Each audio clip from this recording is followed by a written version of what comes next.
ये तो गजब हो गया। सिर्फ 48 घंटे में सब कुछ हो गया। सवाल उठ रहे हैं, नियम ही बदल दिए गए। जी, सवाल उठे तो नियम बदल दिए, वो भी महज कुछ ही घंटों में। दोस्तों, खबर हैरान करने वाली है, परेशान करने वाली है, मगर सोचने पर मजबूर भी कर रही है। ऐसे ऐसे आंकड़ों को, तथ्य को सामने लाया गया जो सवाल खड़े कर रहे हैं। मसला है चुनाव आयोग का, और जब भी बात चुनाव आयोग पर आती है तो सरकार ऐसी हरकत में आती है जो काम 20-25 सालों में करना मुश्किल हो जाए, वो कुछ चंद घंटों में हो जाता है। दोस्तों, माजरा बहुत गंभीर है, उस पर भी मैं आऊं, मगर उससे पहले याद कीजिए अभी जब राहुल गांधी ने चुनाव आयोग की विश्वसनीयता पर सवाल खड़े किए थे, तब महाराष्ट्र चुनाव के आंकड़ों को लेकर सवाल पूछे गए।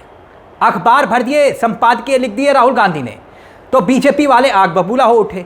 बीजेपी वालों ने इसका जवाब बाकायदा महाराष्ट्र के मुख्यमंत्री देवेंद्र फडणवीस से दिलवा दिया।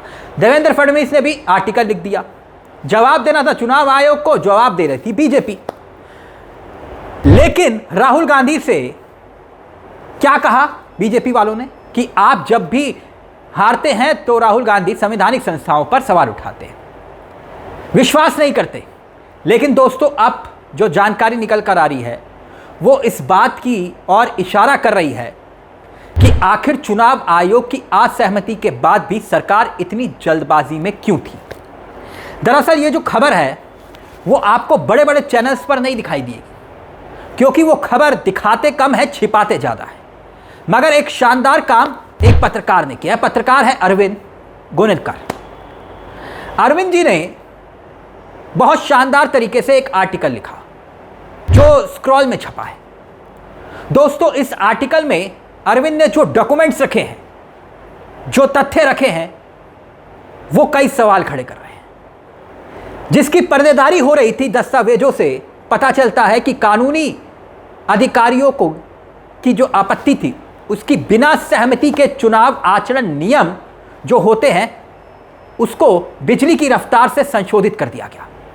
इतनी तेजी से चुनाव आचरण नियमों में बदलाव किया गया जो अमूमन देखा नहीं जाता। और इसको साबित करने के लिए पत्रकार अरविंद, जिनका मैंने जिक्र किया, इनका आर्टिकल पढ़िएगा तो बहुत शानदार तरीके से लिखा है। अरविंद जी ने पूरा का पूरा आर्टिकल, उसमें डॉक्यूमेंट्स रखे।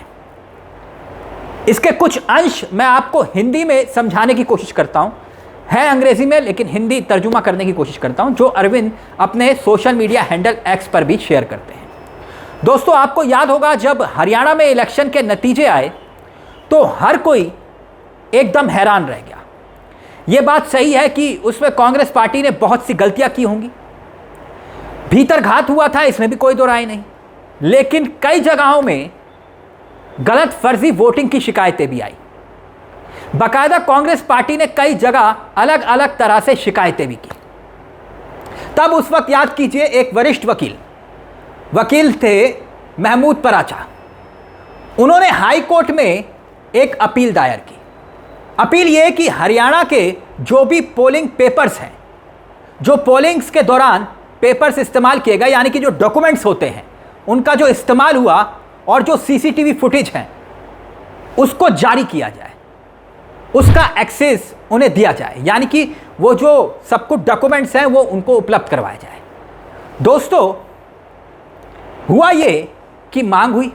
अब मांग हुई तो सीधे तौर पर कहा गया कि भाई आने वाले वक्त में किसी भी तरह की कोई शिकायत या विवाद होगा तो कम से कम हमारे पास फुटेज हो, इसलिए ये सीसीटीवी फुटेज होता है। इसलिए वकील साहब हाई कोर्ट चले गए। तो हाई कोर्ट ने चुनाव आयोग से कहा कि भाई वकील साहब को ये सब कुछ एक्सेस मुहैया करवा दीजिए, सीसीटीवी फुटेज भी दे दीजिए और सब कुछ दे दीजिए।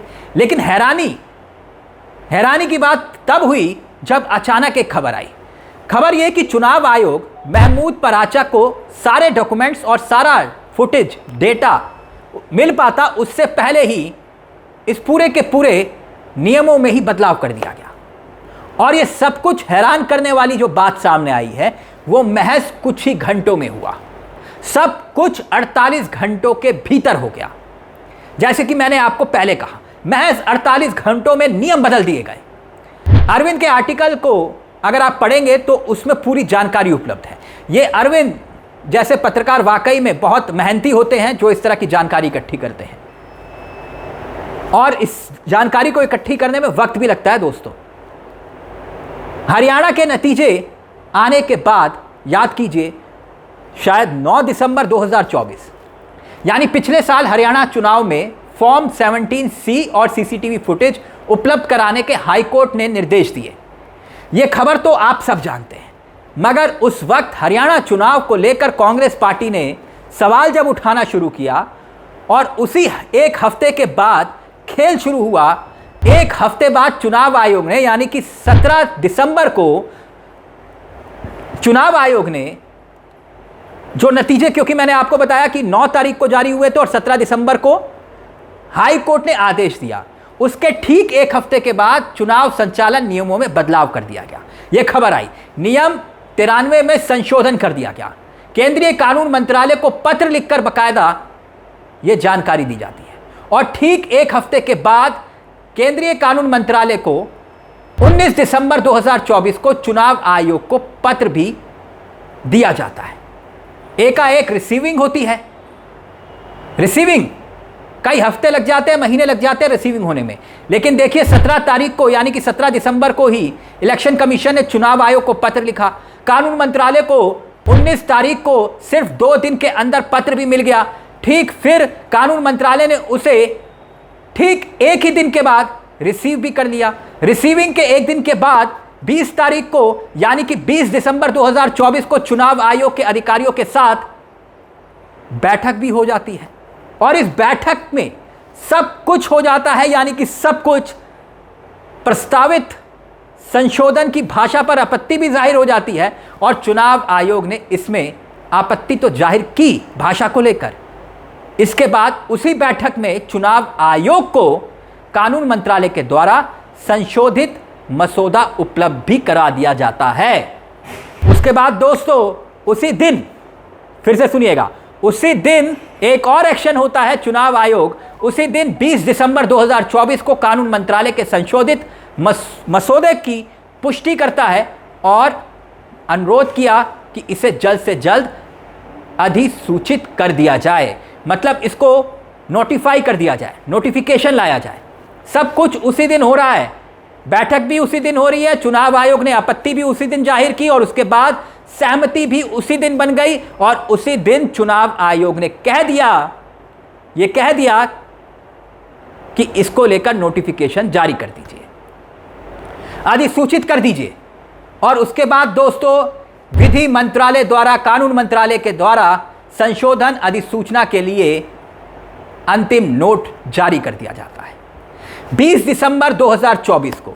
है ना बिजली की रफ्तार दोस्तों। आप बताइए कौन कहता है, यह बात कौन कहता है कि हमारे देश में सरकारी कामकाज जो है वो कछुए की चाल से चलता है, वो बहुत सुस्त होता है। यह सारा का सारा एक्शन कब हुआ? महज 48 घंटों में, सिर्फ 48 घंटों में यह सब कुछ हो गया। और दोस्तों बाकायदा ये जानकारी डॉक्यूमेंट्स के साथ स्क्रॉल ने भी छापी है। सोचिए कितना इंपॉर्टेंट, कितना बड़ा ये मामला था, लेकिन ये चर्चा में नहीं आता, प्राइम टाइम की डिबेट्स नहीं बनता है, सिर्फ हिंदू मुसलमान इसी पर ही खबर चलती है हमारे देश में। इसीलिए मैंने कहा कितना ज़रूरी मसला था, और वो भी महज चंद घंटों में ही नियम बदल दिए गए। आखिरकार क्यों? क्या ये सवाल नहीं खड़े करता दोस्तों? इस मुद्दे को लेकर आपकी क्या राय है हमें कमेंट बॉक्स में ज़रूर बताइएगा। मुझे तिलक चावला को दीजिए ज़्यादा। चलते चलते एक दरख्वास्त, अगर हो सके तो इस चैनल को सब्सक्राइब ज़रूर कर लीजिएगा। नमस्कार, जय हिंद, जय भारत।